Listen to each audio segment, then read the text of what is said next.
My dear student, हमारे YouTube channel R K live कुआ में आपका स्वागत है।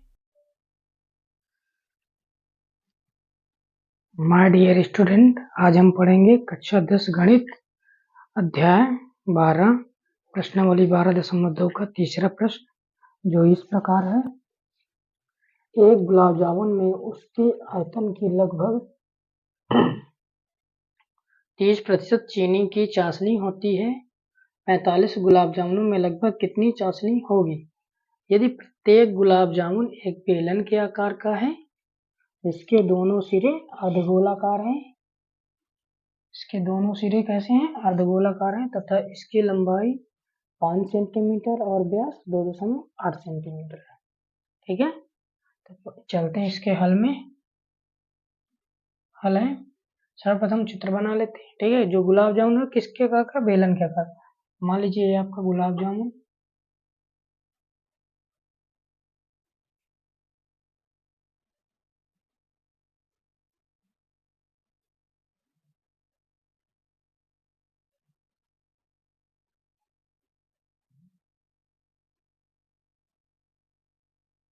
दोनों सिरों पर अर्धगोला लगा हुआ है ऐसे। ठीक है, पूरे गुलाब जामुन की लंबाई दी है 5 सेंटीमीटर।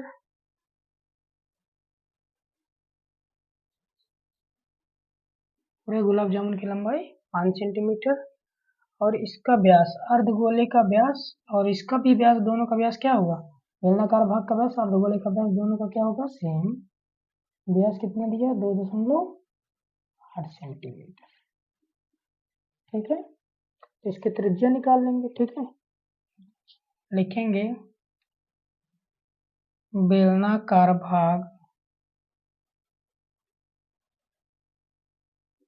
भाग तथा अर्धगोलाकार भाग की त्रिज्या। ठीक है, अर्धगोलाकार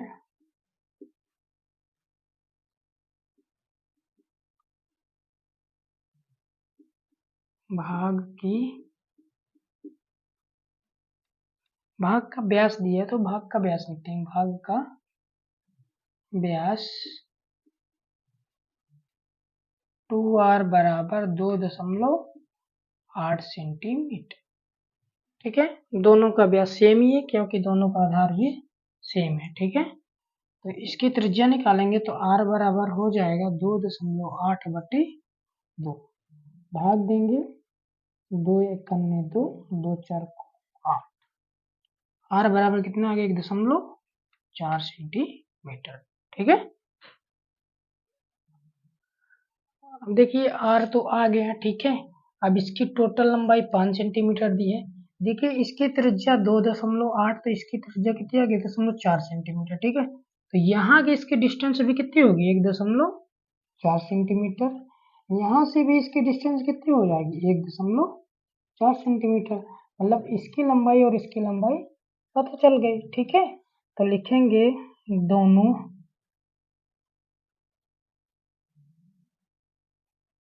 अर्धगोलाकार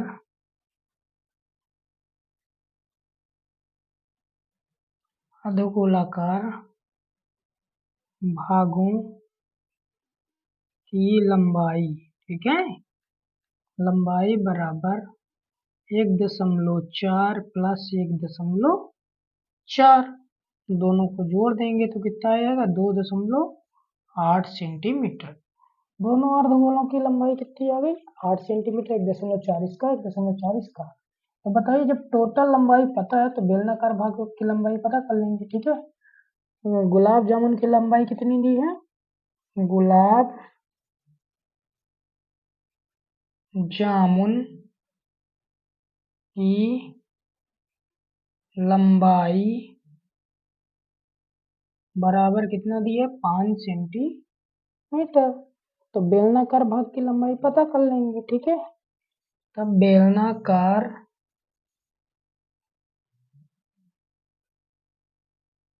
भाग की लंबाई। ठीक है, बेलनाकार भाग की लंबाई स्मॉल एल बराबर क्या हो जाएगा, गुलाब जामुन की लंबाई माइनस दोनों अर्धगोलाकार भागों की लंबाई। ठीक है, गुलाब जामुन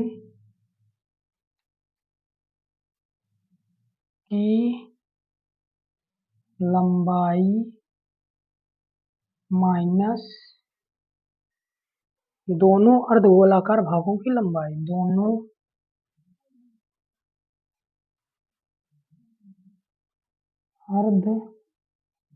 अर्धगोलाकार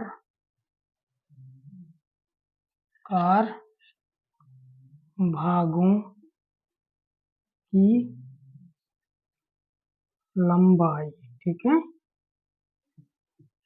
दोनों अर्धगोलाकार भागों की लंबाई। ठीक है, अब चलते हैं इसमें मान रखते हैं।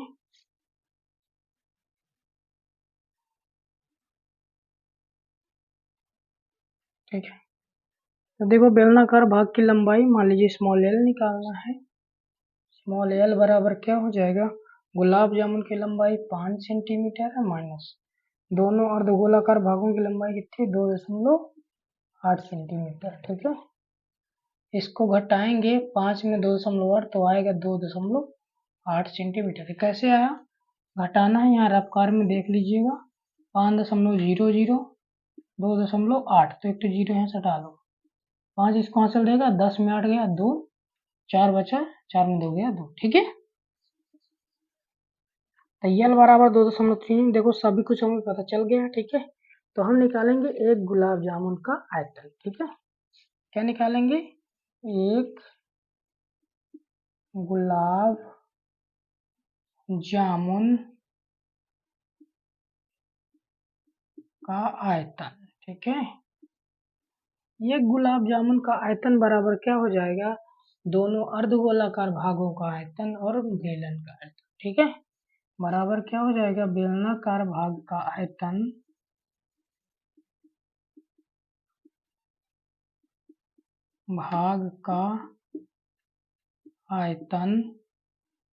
प्लस दोनों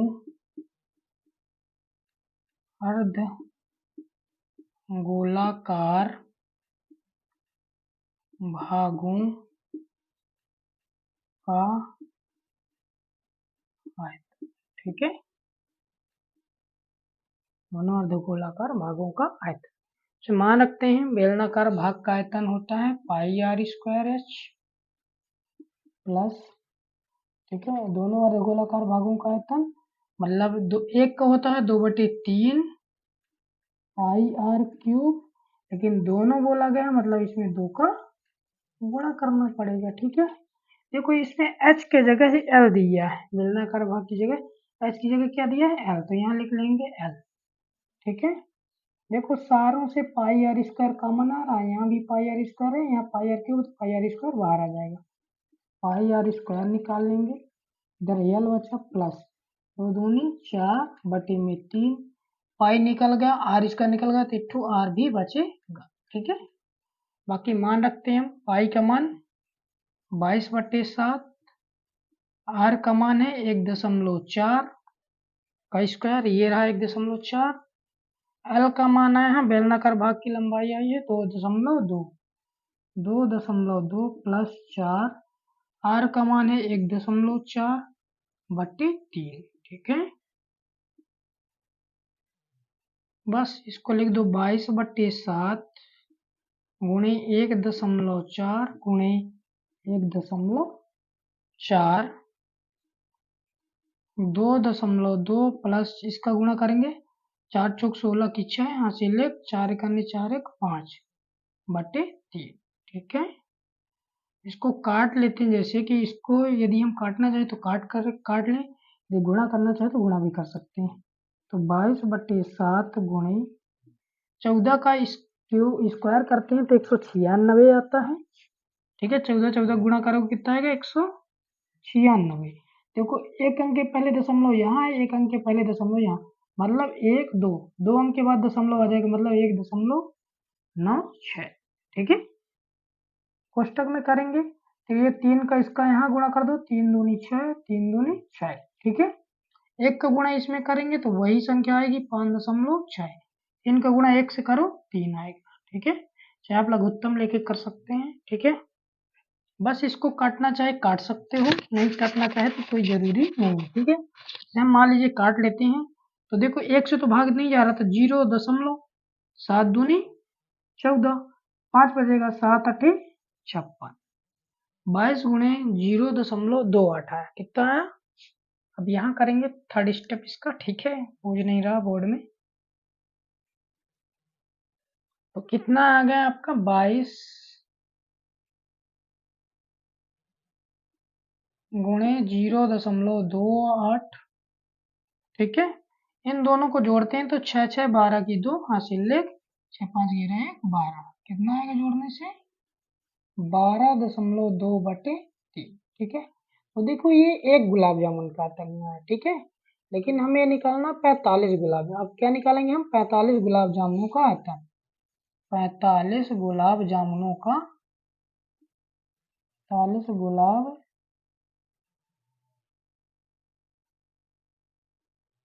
जामुनों का आयतन। ठीक है,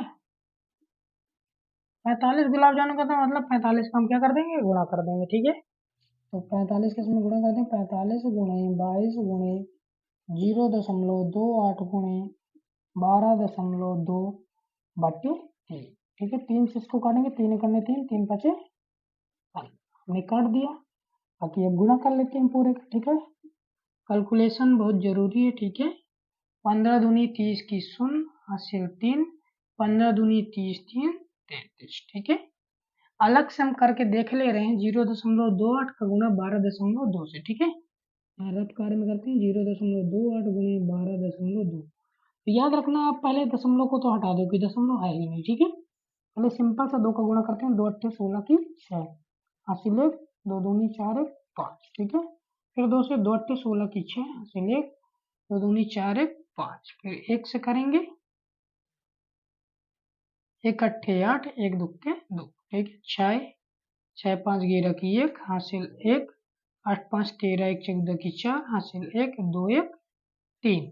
देखो यहाँ 1 अंक के पहले दशमलव था, यहाँ 2 अंक मतलब 1 2 3 अंक हो गए दशमलव के उस पार। ठीक है, राइट साइड 1 2 3 अंक के पहले दशमलव लगा, मतलब यहाँ दशमलव लगा देंगे। गुणे 3.416। ठीक है, अब इनका भी मल्टीप्लाई कर लेंगे। ठीक है,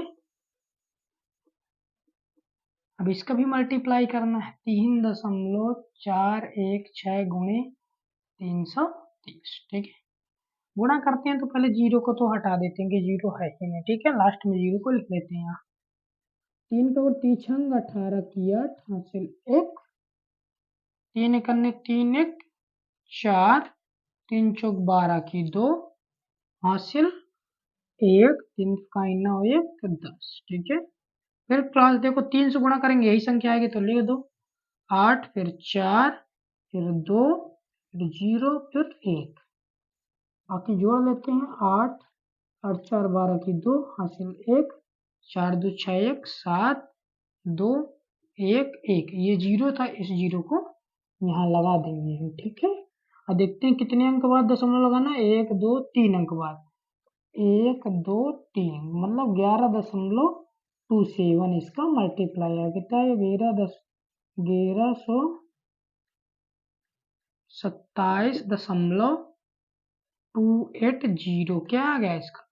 इन दोनों का गुणा आ गया। ठीक है, 45 गुलाब जामुन में। अब 45 गुलाब जामुनों में चाशनी की मात्रा देखना है। ठीक है, तो इसमें एक गुलाब जामुन में 30% थी, तो 45 गुलाब जामुन में चाशनी की मात्रा। ठीक है, तो चाशनी की मात्रा, ठीक है, 1 घन सेंटीमीटर में आया है।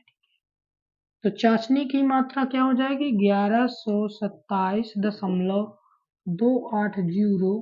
ठीक है, गुणे 30% मतलब 30/100। ठीक है, देखो यदि हम इस दशमलव को हटाना चाहें तो ये दशमलव को हम हटा देंगे यहाँ से। कितने अंक? 1 2 3, तो ये नीचे 3 था जीरो हमने बढ़ा दिया, तो ये दशमलव हट जाए। ठीक है, बाकी काट देंगे, 1 0 से 1 0, 1 0 से 1 0। ठीक है, गुणा कर लें, 3 8 24 की 4 हासिल 2, 3 दूनी 6, 6 2 8, 3 7 21 की 1 हासिल 2, 3 दूनी 6 2 8, 3 1 3, 3 1 3। कितने जीरो थे? 1 2 3 जीरो, तो 3 अंक के बाद दशमलव, 1 2 3, 3 अंक के पहले यहाँ दशमलव लगा देंगे। घन सेंटीमीटर आपका आंसर। ठीक है, देख लेना इसको, एक दो बार देखोगे बनने लगेगा, सरल है।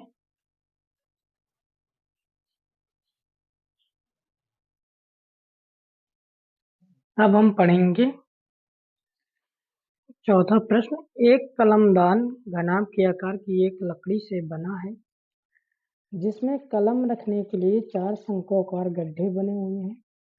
घनाभ की विमाएं 15 सेंटीमीटर, 10 सेंटीमीटर, 3 सेंटीमीटर है। प्रत्येक गड्ढे की त्रिज्या 0.5 सेंटीमीटर और गहराई 1.4 सेंटीमीटर है। पूरे कलमदान में लकड़ी का आयतन ज्ञात करना। ठीक है, चलते हैं इसके हल में।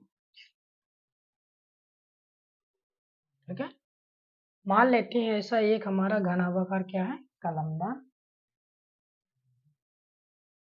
जो कि लकड़ी से बना हुआ है। ठीक है, इसमें हमारे 4 शंक्वाकार गड्ढे हैं।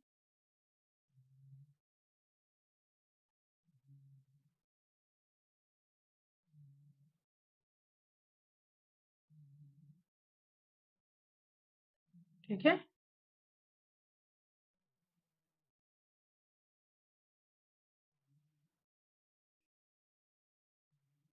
ये हमारे 4 शंक्वाकार गड्ढे हैं जिसमें हमें इसको कलम को इसमें रखना है। ठीक है, इसकी जो त्रिज्या दी हुई है कितनी है, ये गड्ढे बने हुए इसकी, इनकी त्रिज्या कितनी दी है, 1.5 सेंटीमीटर, 0.5 सेंटीमीटर। ठीक है, 0.5 सेंटीमीटर इनकी त्रिज्या दी हुई है।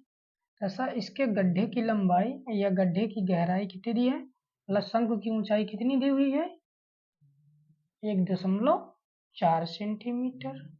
ठीक है, और इस पूरे घनाभ की विमाएं दी गई हैं कितनी, 15 सेंटीमीटर, 10 सेंटीमीटर और 3 सेंटीमीटर। ठीक है, इनको हम मान लेते हैं लंबाई गुणे चौड़ाई गुणे ऊंचाई। ठीक है, दिया है घनाभ की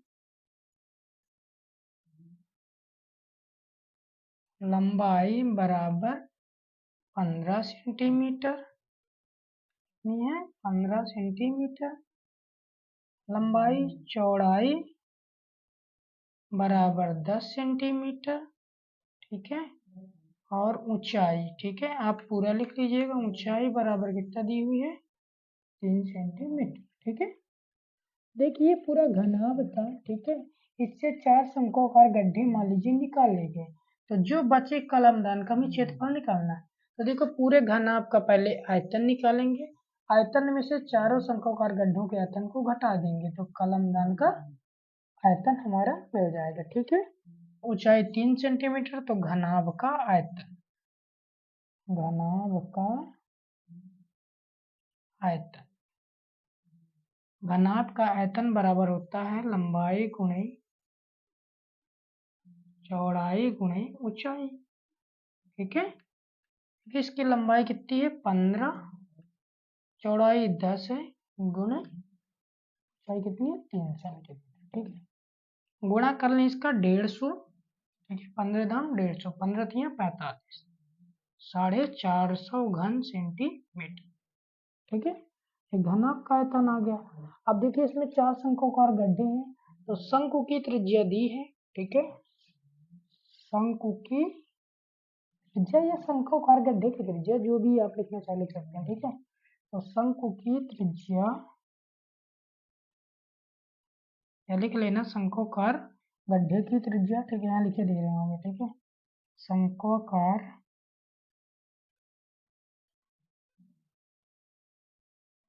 गड्ढे की त्रिज्या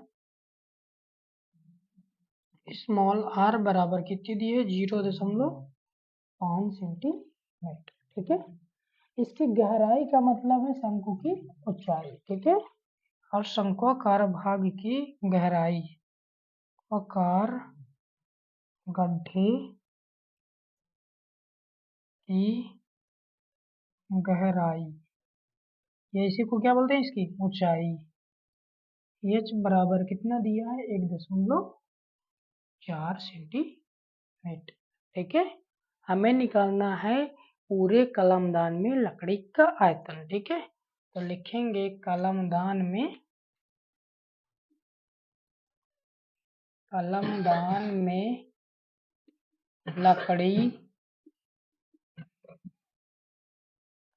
में लकड़ी का आयतन।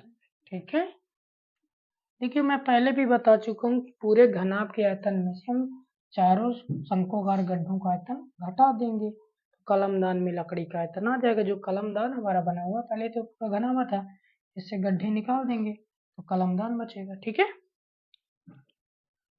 कलमदान में लकड़ी का आयतन बराबर घनाभ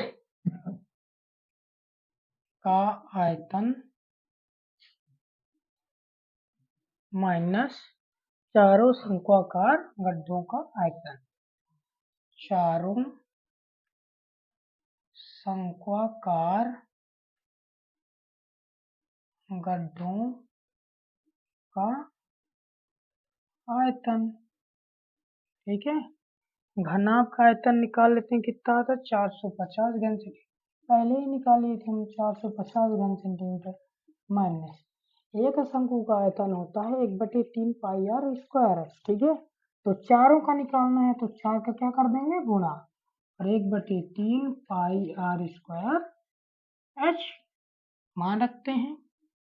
450 है ही, माइनस ये हो जाएगा 4/3, पाई का मान है 22/7, आर का मान कितना आया था हमारा इसमें, 0.5 सेंटीमीटर।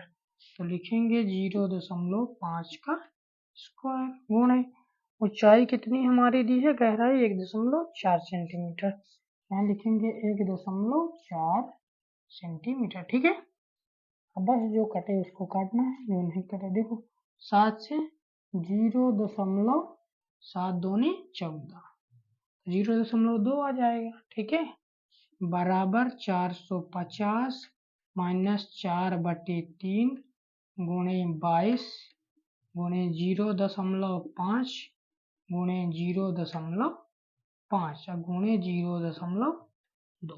ठीक है, अब इनका गुणा कर लेते हैं, तो 5 5 25, 25 दूनी 50। ठीक है, 50 है, 1 2 3 अंक है तो 3 अंक के पहले दशमलव लिखना है, गुणा करने से कितना है 50, लेकिन 3 अंक के पहले दशमलव लिखना है, इसके आगे एक तो जीरो हम बढ़ा देंगे और यहाँ दशमलव लगा देंगे। ठीक है, देखो 1 2 3 अंक के पहले दशमलव आ गया, इसी को हम लिख सकते थे 0.05, कोई दिक्कत ना होती। ठीक है, तो क्या हो गया 450 माइनस, अब देखो 22 का गुना 4 से करेंगे तो 88 आएगा बटे 3। अब देखो इन तीनों का गुणा किए तो कितना आ गया 0.050, तो बताएं लास्ट वाले जीरो को लिखने की जरूरत नहीं पड़ती। ठीक है, तो हमारा कितना आ गया 0.05। ठीक है, तो भाग दे लो या गुणा कर लो, जो भी करना करते हैं। ठीक है, तो देखते हैं इसमें 0.05 गुणे 88 का हम गुणा करते हैं। ठीक है, मान लीजिए दशमलव है ही नहीं, पहले 5 का गुणा करते हैं, 8 पंचे 40। ठीक है, फिर 8 पंचे 40, 0 4 4, एक दो अंक के पहले दशमलव, मतलब यहाँ क्या लगा देते हैं, दशमलव, क्या लगा देते, दशमलव। ठीक है, 2 अंक के बाद 1, 2 अंक के बाद तो 2 अंक, 1 2 2 अंक के बाद दशमलव, जीरो का कोई मतलब नहीं रखता तो हम 4.4 लिख देते। 88 गुणे 0.05 का गुणा किए तो कितना आ गया, इसका गुणा किए तो कितना, 4.4 बटे 3, 3 से इसको भाग करते हैं 4.4 को। ठीक है, रफ्कार में लिखे ले रहे हैं 4.4 भागे 3, 3 एकन्ने 3, 4 में 3 गया 1, उतारे दशमलव लगाएंगे, उतारे 4, 3 चौक 12। ठीक है, बजेगा कितना 2, कुछ नहीं, जीरो लगाएंगे तिछम 18, घटाएंगे तो 2 आएगा, कुछ नहीं, फिर जीरो बढ़ाएंगे तिछम घटाएंगे, मतलब ऐसे 6 जाता जाएगा। तो जैसे ही ये वही संख्या बार बार रिपीट होना है तो एक अंक बढ़ा के देते हैं, तो जैसे यहाँ लिख देते हैं हम 7। ठीक है, तो हम इसको करेंगे 450 माइनस 1.46। देखिए अब इसको घटाते हैं तो 450 माइनस 1.46। ठीक है, दशमलव पुष्पा इसमें अंक नहीं थे, इधर 0 बढ़ा दीजिए। ठीक है, 10 में 6 गए 4। ठीक है, और इसमें 9 में 4 गए 5। ठीक है, देखिए इसके 10 में 1 गए 8, ये हो जाएगा 4, ये हो जाएगा 4, बराबर कितना आएगा 448.54 घन सेंटीमीटर आंसर। ठीक है, यदि हम इसको 3 सेंटीमीटर मान के चलते हैं, ठीक है, बट आपकी किताब में ये दिया था 3.5 सेंटीमीटर। तो देखिए 3.5 सेंटीमीटर यदि करके हम चलते हैं, ऊंचाई को हम मानते हैं 3.5 सेंटीमीटर, इसको भी हम मानते हैं 3.5 सेंटीमीटर। इसको हम सुधारते तो ये आ जाता 35। अब 35 और 15 का गुणा करते हैं हम तो आ जाता 15 अपना 75 की 5, 7 15 3 45 7 52, कितना आ जाता ये 525 यदि किताब के हिसाब से करते। ठीक है, तो देख लेते हैं ये कहीं जहाँ मतलब ये 450 तो वहाँ 525 लिख देते हैं, यहाँ भी हम लिख देते कितना 525, यहाँ भी हम लिख देते कितना 525, यहाँ भी लिख देते हम कितना 525, यहाँ भी कितना लिख देते हैं हम 525, मतलब सभी जगह 525 लिख देते, कोई समस्या नहीं है, बन जाता है ये 525। यहाँ 450 में रहे थे, अब घटा देते 525 में, आपका उत्तर आ जाता। से 525 में घटाते हैं 1.46 को, 1.46 को घटाते हैं, 10 में 6 गया 4, 9 में 4 गया 5, 4 में गया 3 और 2 5, कितना आ जाता 523.54, 523.54 घन सेंटीमीटर। ठीक है, घबराना नहीं है, यदि कोई भी क्वेश्चन यहाँ चेंज करता है तो आपको उसी के हिसाब से आंसर देना है। ठीक है, बाकी उसी तरह पूरा सवाल है, बन जाएगा आपसे।